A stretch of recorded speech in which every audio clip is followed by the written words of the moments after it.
On this episode of MythBusters, it's all aboard with Carrie, Grant, and Tori when they test the tall tale of a train track disaster. That's gonna be so cool! Is it possible for a passing train to suck you off the platform? Then Jamie and Adam take to the skies to tackle the classic classroom myth. Learning every minute. That you can't make a concrete glider fly. This thing was done. Who are the MythBusters? Adam Savage. Ants are all over my head, man. And Jamie Hyneman. Gets me all worked up just looking at it. Between them, more than 30 years of special effects experience. That was heavy. Joining them, Grant Imahara. Go get him, boy. Tori Belleci. Somebody order some exploding pants. And Carrie Byron. Oh, God! They don't just tell the myths, they put them to the test.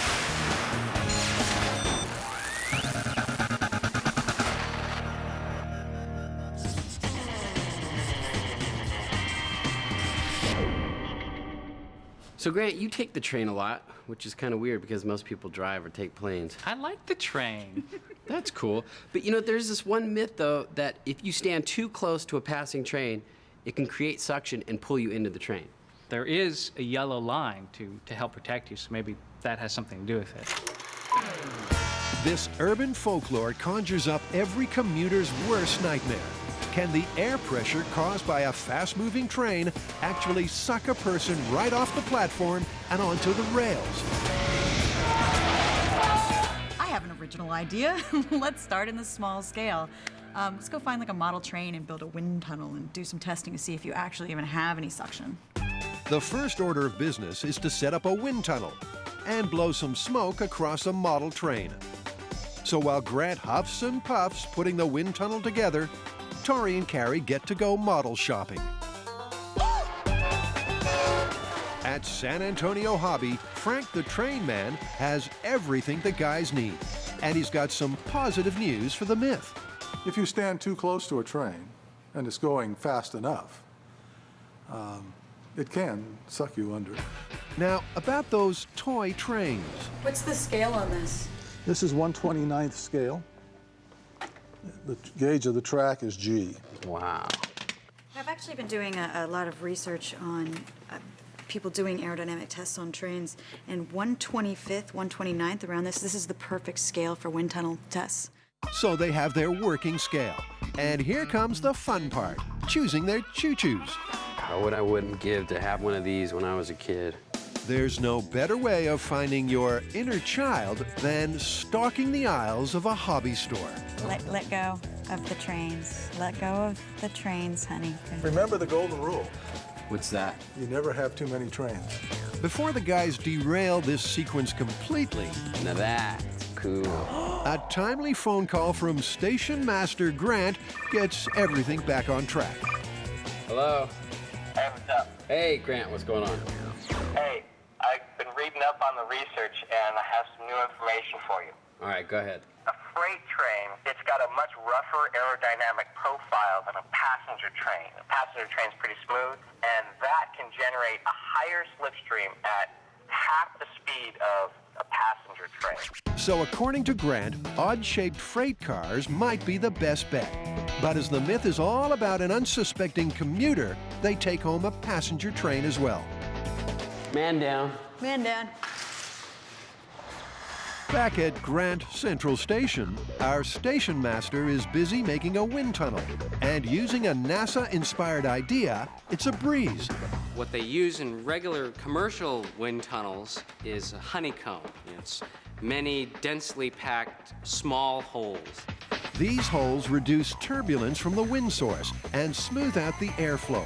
And check out the big brain on Grant, because he's found a cut-price substitute for high-tech honeycomb. Drinking straws.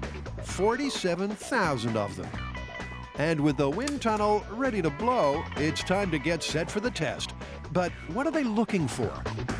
There are 3 areas that we're going to be looking at. There's a high-pressure zone right in front of the train at the nose, the slipstream, which is a thin layer of air going over the sides, and then right at the back of the train, a low-pressure area called the wake. Hopefully with this, we'll be able to see smoke swirling around at the back, which would tell us that it's getting sucked into there. So Grant thinks the wake is the key to this myth. Could this swirling ultra-low pressure vortex, kind of a mini tornado, be powerful enough to pull someone off their feet and onto the rails? Tori, for this first test, do you want to turn the wind on? And Grant, you could be the scout. I'll turn on the smoke. The team's wind tunnel works a treat, so testing proceeds. First, with a passenger car. Yeah. Right there, little cyclone. That's good. You see the little vortex. And then the odd-shaped freight cars, which, like Grant suggested, appear to cause more turbulence. We're getting a lot of vortex at the end here. It's tough to see it in real time, but the high-speed camera confirms what our 3 sets of eagle eyes suspected. The small-scale trains really do suck. You still have a little collection of smoke right behind the train. And that's exactly what we're looking for. Yeah. Based on the experiments that we have just seen today, I really do believe it's possible for somebody to be sucked off a platform. Because the mini wakes look like they could definitely pull at least something nearby right into it.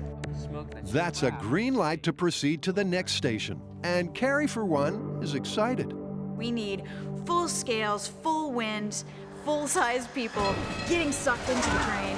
That's gonna be so cool!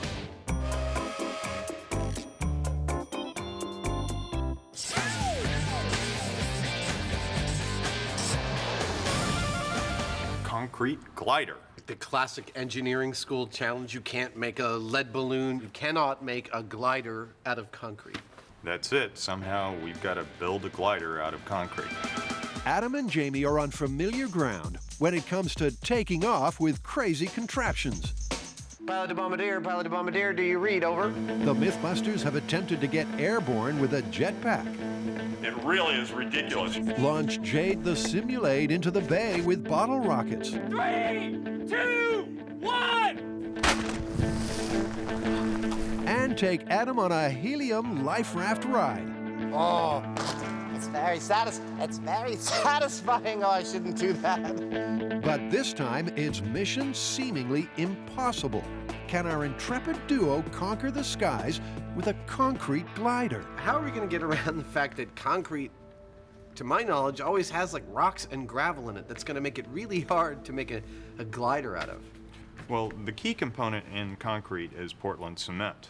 And the gravel and the sand and things like that can be substituted for other things, and some of them are a lot lighter weight.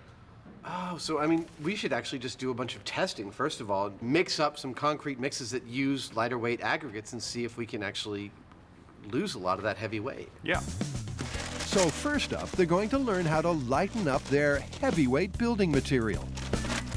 This is a standard concrete mix. It's 1 part cement, 2 parts sand, and 3 parts gravel. The gravel and sand that go in this is what is known as the aggregate. The gravel in this particular mix is about standard, and it's about maximum 3/8 of an inch in diameter. In addition to the standard mix, Jamie makes up 3 more with various lightweight aggregates. Beanbag foam beads, pumice, and lastly, a material made up of tiny glass beads called micro balloons. Now they just have to let it set. And because watching concrete dry ain't exactly Emmy award-winning material, let's come back when that's done.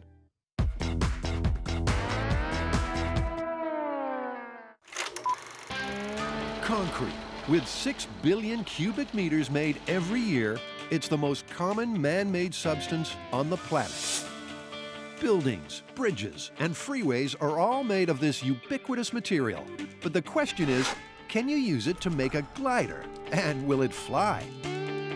For answers, Adam and Jamie have come to Moffett Field NASA Ames Research Center for a crash course in aerodynamics. And glider guru Dr. Steve Smith has some good news. I'll bet you can make a concrete glider that'll fly. The whole question is weight. So if you build a concrete glider with some reinforcing structure inside and a lot of filler so that the concrete plus all the other stuff is still pretty light, then of course the speed required to fly to make enough lift to support its weight will come down, and you may get down slow into the typical range that modern sailplanes fly. Have you ever heard of a glider being made out of concrete? So actually, yeah, the Germans experimented with a concrete winged glider in World War II to be used as a glide bomb. I think it had some kind of a steel core, steel structure inside for structural strength, but they basically used concrete as a very cheap, quick way to form a wing shape around it. What are typical modern gliders made of? Well, the modern racing sailplanes are made out of pretty exotic materials these days. They're mostly built out of carbon fiber reinforced epoxy, Kevlar, fiberglass, all the good modern space age structures. So in our research, we've turned up this glide ratio. What is that? Well, the glide ratio is the slope that you travel along as you glide. So a typical glide ratio for a modern sailplane might be, let's say, 40 or 60 to 1. And what that would mean is that you would glide 40 miles horizontal for every mile that you would drop, or say 5,000 or 6,000 feet. And so that ratio is the slope that you would make. Now, there is definitely a lot of food for thought that we got from Dr. Smith here. I thought this was totally ridiculous, and I thought maybe we'd get something that would fall less hard. But, I mean, the information we got here says that we ought to be able to make something that's actually fairly respectable as aerodynamic and made out of concrete. Back at the shop, and the concrete is ready for the weigh-in. And no one is surprised when the standard concrete, the one with the rocks in it, is heavier than the alternative aggregates. Based on this first test, there's some pretty impressive variances in the weight. Everything from foam beads at 68 pounds up to concrete at 115. It looks like we'll be able to come up with a mixture that might be light enough. The question is, can it stand up to the type of pressures we're going to put it under? We're going to have to do some strength testing. In other words, they need to beef up their lightweight concrete recipe with some muscle. The single biggest problem with the concrete glider is the concrete. Concrete has compressive strength, but no tensile strength, which means you can put a block of it down on the ground. You can sit hundreds of thousands of pounds on that block and it won't crush. But you can make a thin sheet of it, push it through with your finger, and it'll crack. So we're going to need to look at ways to strengthen the concrete. And one of the ways is with an additive material that adds a structure inside the concrete that makes it more flexible and more prone to bending without breaking. So Adam and Jamie need to know which concrete reinforcers work best in thin slabs. And they cast up several, including carbon fiber mesh and pre-stressed cable. After leaving them to cure, Jamie is ready to test their tensile strength with his trusty force gauge. Okay, so this is cable reinforcement. Ooh, very significant.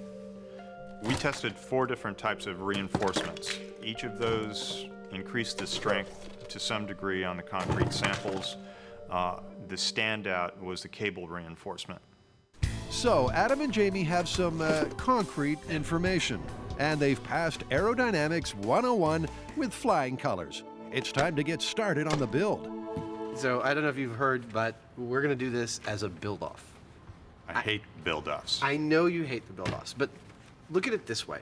While we might be able to make a more successful concrete glider working together, working separately, we're going to illustrate 2 completely different ways of solving the problem and cover a lot more ground. Whatever. The pointless competition. So loved by fans, so hated by the MythBusters.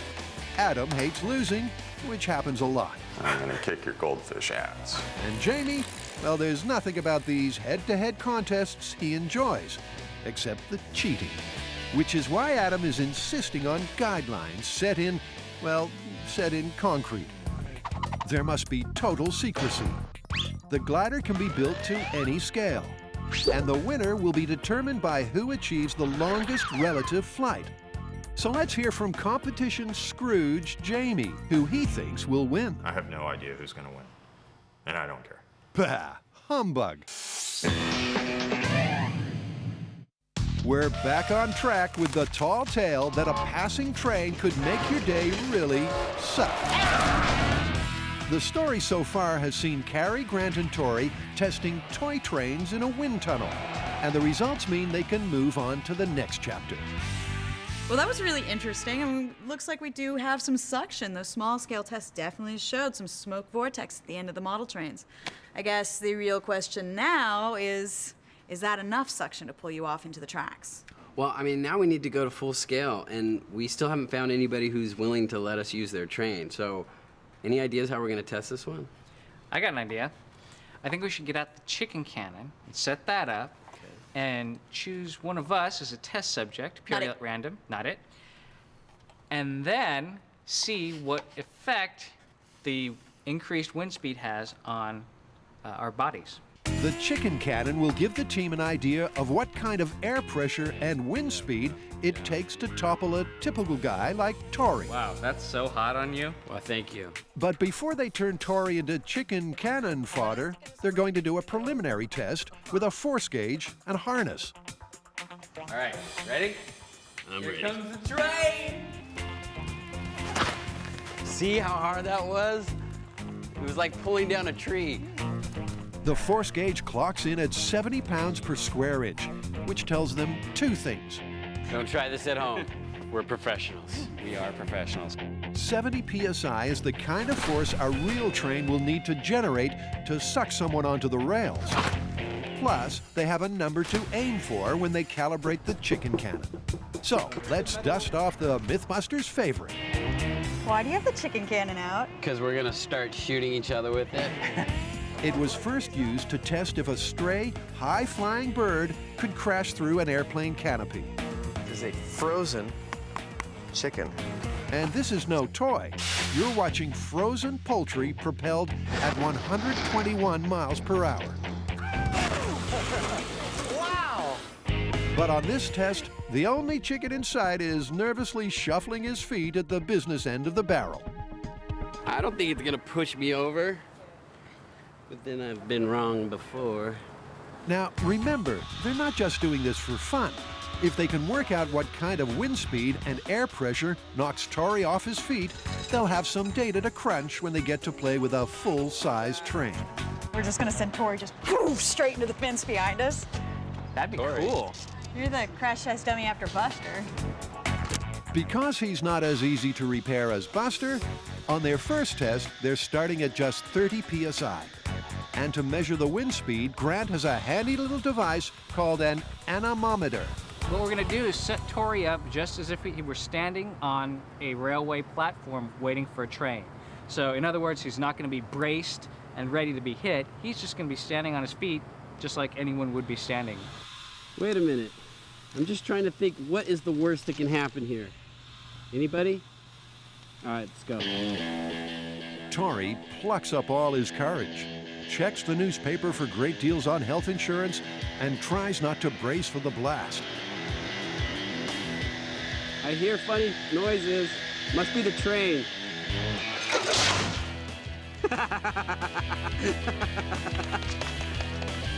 The 30 psi gust rustles up a wind speed of 24 miles per hour, and Tori is slightly unbalanced. And that turns out to be good data. Because in Europe, British Rail has set a maximum safe wind speed on the platform of 24 miles per hour. Apparently that threshold works. Yeah, 24 miles an hour. Now the guys want to ramp it up and see what it takes to suck you off the platform.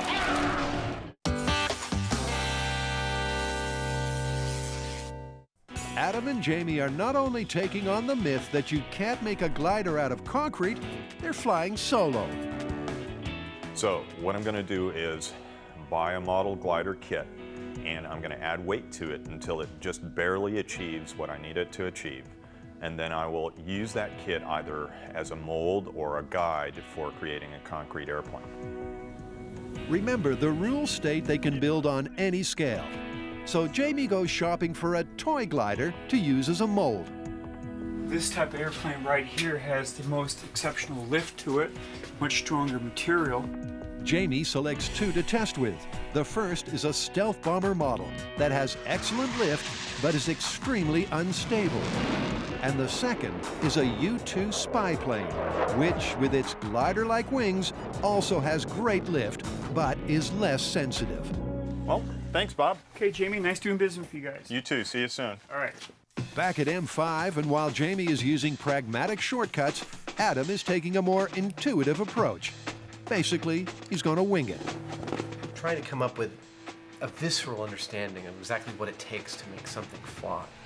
I don't just want to follow someone else's design and then have it screw up on me because, well, I just followed someone else's design. Incredibly, Adam's make it up as you go along approach seems to be working. That's cool.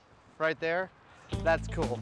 I'm gonna do some actual, like, almost kite tests with this, just to try and figure out how this kind of size of glider might work. I'm just trying to learn all about everything I need to know within a day.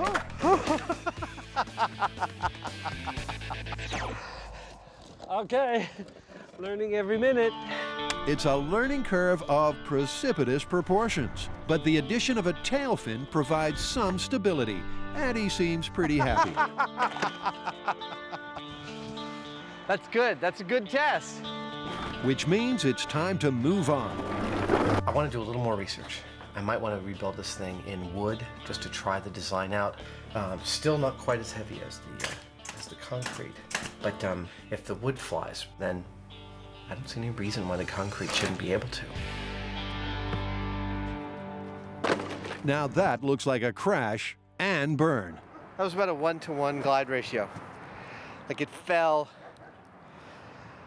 about, it looks about 25 feet away. It's about how high I am. And that was still a little bit lighter than the concrete will be. And with take two no better, it looks like it's time for the MythBuster patented Plan B. So if I had built a concrete airplane this size, I mean, it would be known as a rock. I'm gonna need to scale back, smaller, to try and get something successful. Meanwhile, Jamie has spent an hour rigorously testing his shop-bought model gliders. Okay, that was a good test. And he's pretty sure a hybrid of the stealth bomber wing with the fuselage of the U-2 bomber is the best flyer. Well, it looks like this wing design is the winner. Next, Jamie weighs down the model to see what the maximum payload is.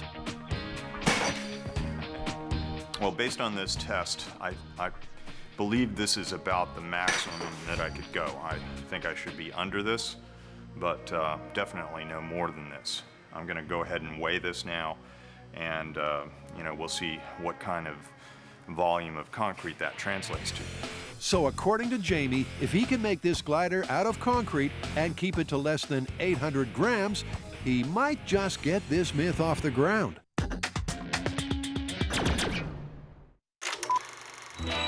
Millions of us commute by train every day. So, is it possible we're just one step away from disaster? And if a fast-moving train can really suck you off the platform, the next generation of super trains traveling at 223 miles per hour could be lethal. Putting his body on the line for the myth, Tori has discovered a blast of air at 30 psi, which generates a wind speed of 24 miles per hour, won't knock you off your feet. That was nothing. Let's do 100 psi. Tori, how about 50 psi? I'm gonna give it. Oh dang! It blew my cover off. Whoa! That was sweet. Tori's still standing, but only just. Didn't knock you over on your butt, though. No, but it definitely knocked me back. It lifted my shield, and then it just ripped the newspaper to shreds. That 50 psi shot of air notched up a wind speed of 46 miles per hour, and Tori struggled to stay standing. It looks like the team have their knockout numbers. So really the indication, if your paper shreds when the train passes, you're standing too close. You might be standing too close. If you're not prepared for this kind of wind speed hitting you, I don't think you would have the reaction time to be able to hold yourself up. You would possibly fall into the train. But the big question is yet to be answered. Can a full-scale train generate that kind of wind speed in reverse? Will the wake at the rear of the train suck at 46 miles per hour? Fortunately for Tori, he won't be the one standing on the platform to find out. That job goes to Buster's Ballistics gel brother, Ted. Our fall guy needs to be as lifelike as possible. That means building a rigid frame to support the legs and gel-coated ropes to bolster the arms. This is the ballistic material, and I've coated a piece of rope. And this is just so that when we pull it out, the arms don't just rip off the body. Once Ted pulls himself together, he gets filled up from the neck down. Tori pours in enough ballistics gel to fatten up our mannequin to a healthy 200 pounds.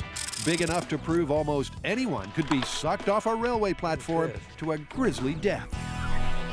Yeah, it's kind of weird looking, huh? The weigh-in confirms he's in fighting shape. 207 pounds. He's a big boy. It's all muscle. Yeah. Okay. Now all Ted needs is to get ahead.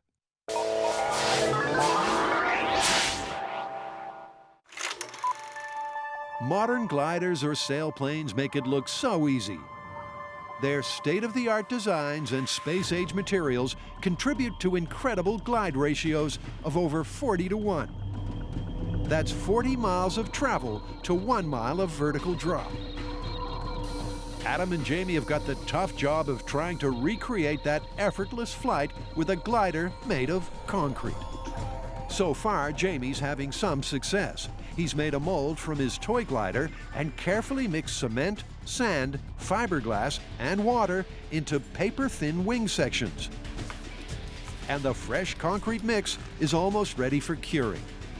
Jamie may be up, and away. I don't know how to build airplanes. But Adam is still grounded. So I looked into the origins of the glider, and I come across Cayley and his proto-original coachman-carrying glider. Cayley was an amazing aeronautical experimentalist. He died, I think, in the mid-1800s, 50 years before the Wright brothers' first flight with a powered airplane. And yet, the experimentation he was doing on wing shapes and glider shapes and the forces involved of lift and drag are absolutely astonishing, considering that his work went largely ignored for decades after he died. His design for a glider is not what you think of as a modern glider or airplane wing, and yet it's been proven since then that it actually works and that it is an effective design for a glider. I think it's as good a place as any to start with this. So Adam finally has a design. Now he's got some catching up to do. Well, now I gotta draw out the pattern on this foam, and then I gotta start like sanding and sculpting it, really. With the mold ready to go, Adam lays out carbon fiber mesh for strength. And then he casts his lightweight concrete mix onto the foam mold. And like Jamie, it's just a question of getting his concrete glider to cure. But this being MythBusters, time is of the essence. I am prepping my mold to hopefully set faster than 28 days, which is the recommended setting time for this concrete. Keeping the concrete moist in a warm environment is as much as they can do to encourage the curing process. Concrete sets in hours, but curing is a chemical process that takes weeks. Jamie is first to find out if their accelerated curing technique has worked. That's got to be about the thinnest piece of concrete you ever saw. So far, so good. But as he assembles the wing sections, Jamie finds he has a weightier problem than the curing process. His maximum weight of 800 grams has been busted. Right now it weighs about 1,300 grams, which is about twice what it needs to weigh for it to be in the worst case scenario where it just barely is flying. And this is without any of the other structure on it. This is just the basic, this wing shape. But the Berate one has an ingenious solution. He's going to use the bottom sections of the wing as the entire wing. This was originally just the bottom section, not a very structural part of the original wing. But seeing as how it was so overweight, now this becomes the actual wing itself. By putting a little bend in it, I think we'll get to the same place. With the weight problem taken care of, assembly begins. And in a last-minute design addition, he uses some ultra-light fishing line to add some tension to his ultra-fragile glider. With Jamie on the runway and ready for takeoff, let's find out how his wingman Adam is doing. Feels good. I've got some hopes for this. With the Cayley glider set, it's time to release it from the mold. And using an old model maker's trick, Adam dissolves the foam with acetone. But now he's got an issue with excess baggage. This thing weighs a ton. I don't have a target weight. Just super crazy light was what I was hoping for. So I got a bit of work pulling out as much weight as I can. So to get the Cayley glider down to a reasonable flying weight, Adam and his angle grinder have got a long day ahead.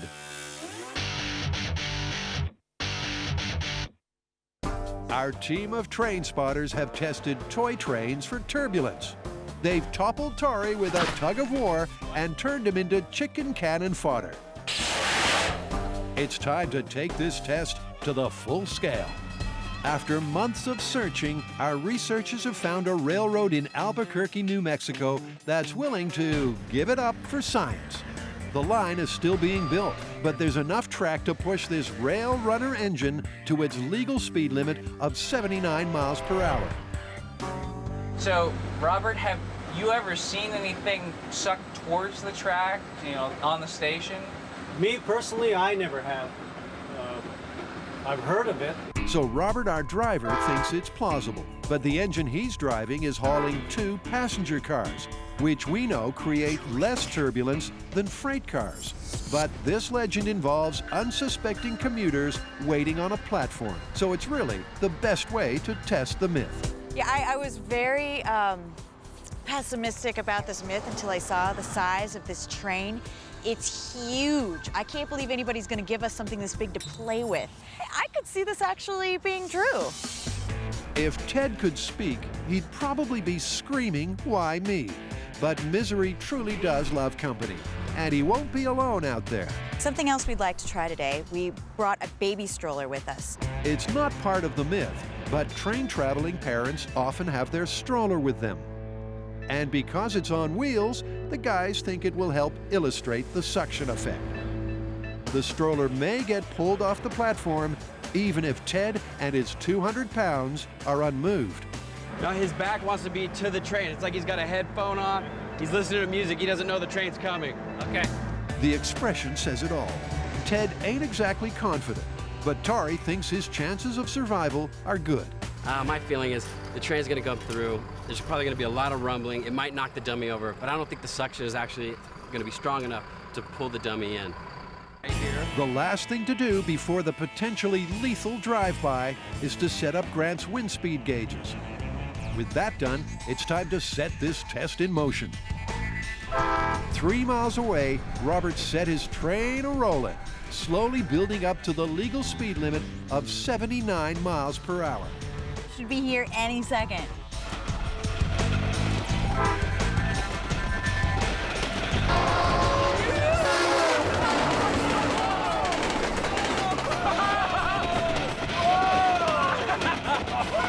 That was awesome!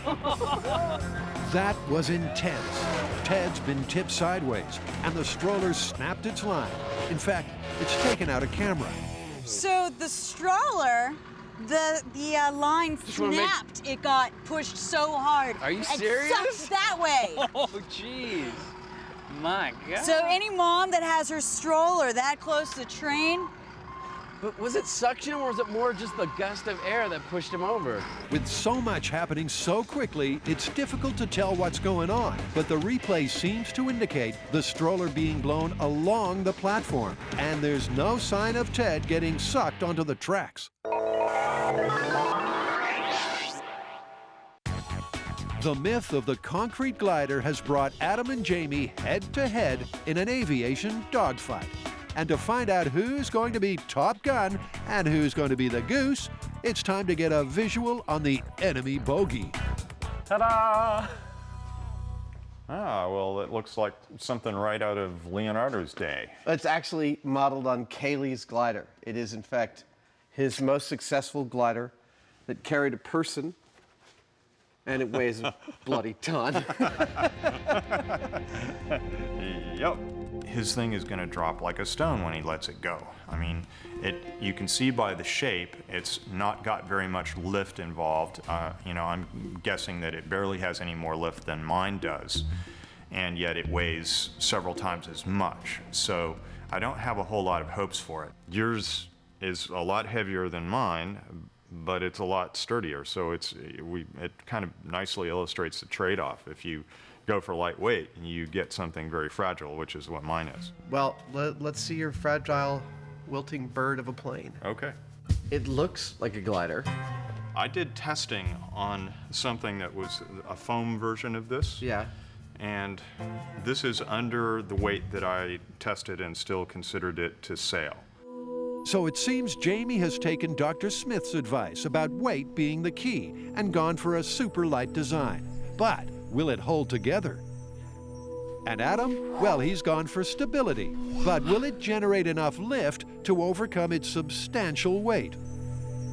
Next, and at the weigh-in, in this corner, weighing in at... the scales confirm Adam's worst fears. At just over 600 grams, Jamie's wilting bird is a featherweight. This is basically concrete with a few pieces of string, and I think it's a fantastic attempt at foiling the myth that you can't make a glider out of concrete. Adam is next, and with over 2 kilos of Cayley glider, he's definitely in the heavyweight division. So with a heavy heart and glider, Adam has defeat firmly in his grasp. Let's set up a wind tunnel test so we can figure out how many different ways you've probably beaten me in this contest. Okay. Using Grant's drinking straw technique, Adam breezily whips up a wind tunnel. The idea behind the drinking straws is that they make the flow of the wind coming out of the fan completely laminar. The blades create vortex effects and all sorts of things about the wind that are turbulent. And by forcing them through drinking straws, it makes the flow much more what we call laminar and straight. And that should be perfect for getting a good test for us. With the makeshift wind tunnel up and running, Adam and Jamie can measure their glider's lift-to-weight ratio. They'll do this by weighing the glider in front of the fan. Any lift their glider achieves will result in a weight reduction. Yeah, I'm seeing, on average, probably about, just about a max of 200 grams of lift there. By my best guess, my glider was receiving about 38% of its total weight in lift. 38% is impressive. With a decent launch speed, that will increase, and it may just be enough. Next up is Adam's Cayley glider. Well, it's nice that I can feel some lift, but this thing is heavy. His lift-to-weight ratio is well down on Jamie's. It's only generating half as much lift. Yeah, it spikes up to 350. My glider did not seem to perform as well as Jamie's, actually about half as well. At this stage, Adam is thinking his heavyweight contender won't stand a chance against Jamie's featherweight champion. But with both fighters ready to rumble, it's time to pack up and head back to NASA to let these concrete creations fly. Carrie, Grant, Tori, and Ted have survived a train track flyby. With no sign of the mythical suction on the first run, it's take 2. But this time, the train will be going backwards, with the blunt end leading and the aerodynamic engine at the rear.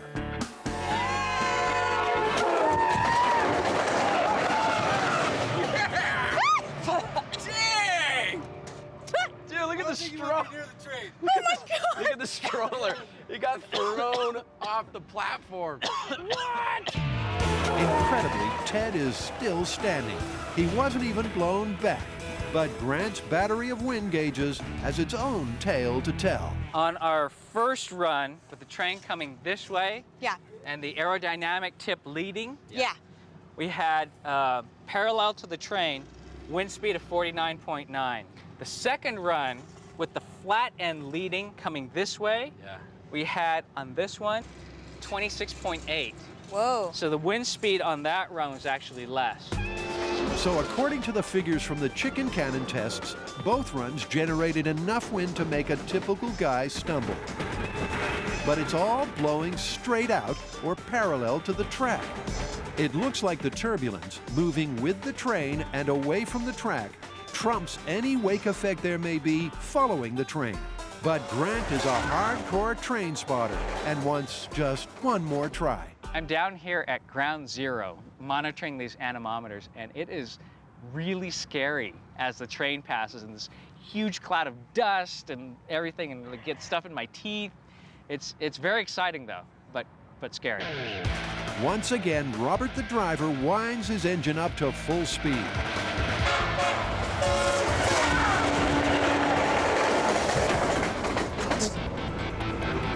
Ted finds himself face down on the platform, and the stroller's missing in action. But how did Grant survive the blast? Can we calibrate it by the gravel in your face and the depth that it's gone? Yeah. So no one was sucked onto the train tracks for a dice with death. And with no obvious results, it's back to the shop to study the high-speed camera and piece together the data. Looks like all the wind is running parallel to the train. I'm definitely not seeing any suction. The first and third runs had the most violent effects, but there was no sign of any suction. The winds blasting outwards and sideways were far stronger than any vortex that may have been created behind. If Ted had felt any suction, that tie rope would be as taut as fencing wire. Knocked his headphones right off, and look at the stroller. It's There it just goes. lifting, and it's running parallel to the train in the slipstream. All that turbulence is parallel. So in the end, there's nothing like a full-scale test to sort the fact from fiction. And this one looks like a foregone conclusion. So what do we come to for a conclusion for train section? Oh, it's busted. Totally busted. But still really, really dangerous to stand that close. You don't want to stand very close to the train. You do not want to be there. Unless you're psycho.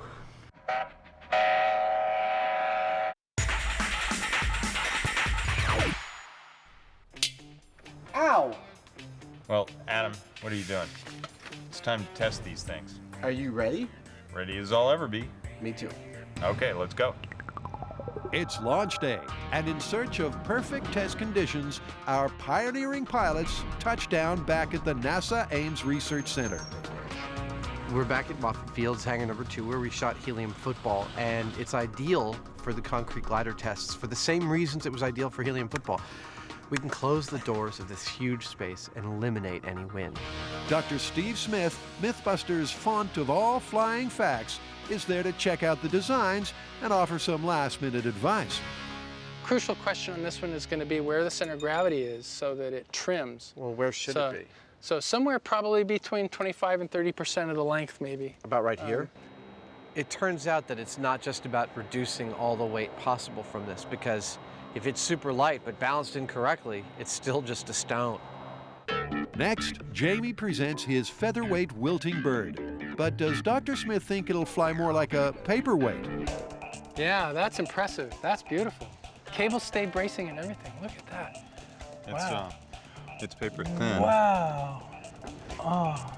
Dr. Smith's upbeat reaction to their designs has fueled their enthusiasm. But his advice means Adam and Jamie have some tweaking, trimming, and testing to do.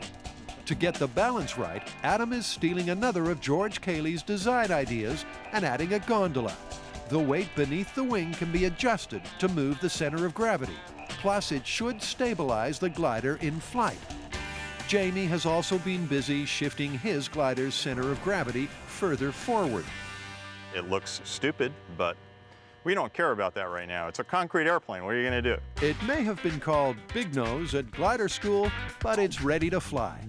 And while Jamie has been picking his glider's nose, Adam's been getting some launch advice. I figured out with Dr. Smith's help, actually, Dr. Smith figured out with my help. And by help, I mean I supplied him with measurements.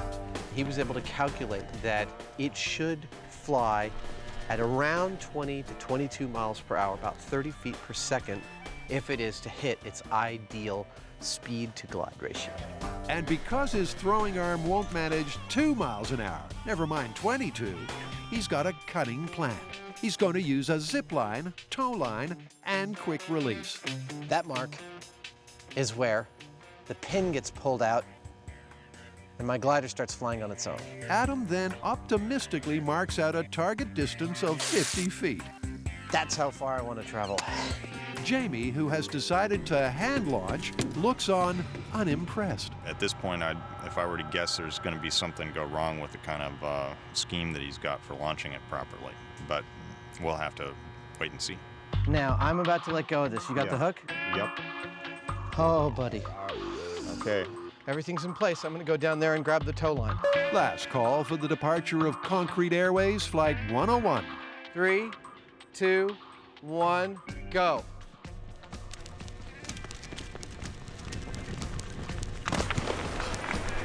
Well, the launch was successful, and Adam's Cayley glider has survived relatively intact. But how far did it glide? Well, let's see where oh, there's my 50-foot mark, 55 feet, so I didn't make that. Looks kind of like I hit maybe at like 20 feet. So I didn't get my glide ratio I was hoping for. But hold on, there's a catch. Adam thinks his glider released from the zip line and began flying on its own at a height of 20 feet before gliding a distance of 20 feet. But there's been a recount. My glider released from its catch off of its guideline at about 9 feet off the ground. It then flew close to 34 feet before hitting the ground. Now, 4 times 9 is 36, so 34 feet means I came devilishly close to a 4-to-1 glide ratio. I'm stunned, actually. I could not be more pleased with these results. I know I was shooting for 55 feet, but really, I was hoping for anything over a solid drop into the ground. It flew very stably. That is really clear, which means that, I mean, we only had one chance. I only had one chance to trim this thing so that it would fly straight, and it did. That is, I feel really, really good. Incredibly, Adam has gone from underdog to top cat. Jamie steps up to the plate, but he's stubbornly sticking to a manual launch from the stairwell, despite Adam's successful flight. I don't want to screw around and, get some kind of, zip line going and all this kind of stuff. I'm just going to throw it and see what it does. With a spring in his step, Adam measures out the target Jamie needs to exceed to succeed. We know that Jamie's 28 feet off the ground, so if he wants to hit a 4-to-1 glide ratio, he's got to get his plane to hit the ground at 112 feet.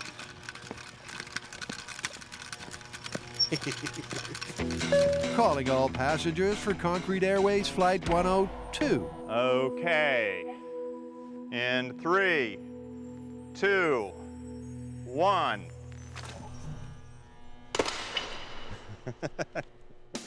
Well, there you go. Jamie's wilting bird took flight and then took a nosedive. In other words, his concrete glider was all concrete and no glide. Congratulations, you won. I'm going to enjoy this for the short while that it lasts. Jamie's 1-to-1 glide ratio was not even close to matching Adam's soaring achievement of 4-to-1. And, it's possible Adam will let Jamie forget about this. It's not really about who wins or loses. It's really just about illustrating the concept. But I won. But unlikely. All gloating aside, what about the myth? Did the guys prove anything about the concept of a concrete glider? Aerodynamics of planes don't scale up very easily from small to human size. But that being said, I think there is actually a tiny chance that that one could build a human-sized concrete glider. I'm not sure that I would get into it, but I'd certainly give Buster a ride. Well, Adam, I don't think either of us were really that happy with the gliders, but we did prove that it can be done. I'd call it plausible, but not recommended. Yeah, the big thing for me is that you only got one shot at it. It's brittle. If you crash with the things, it's over. But, I think we also proved that if you really think through your launch and you do it correctly, that you can actually get some gliding done. We're strutting a little bit, are we? Sure. Okay, well... I'll enjoy it while I can. So we're plausible. Plausible. But not recommended. Exactly.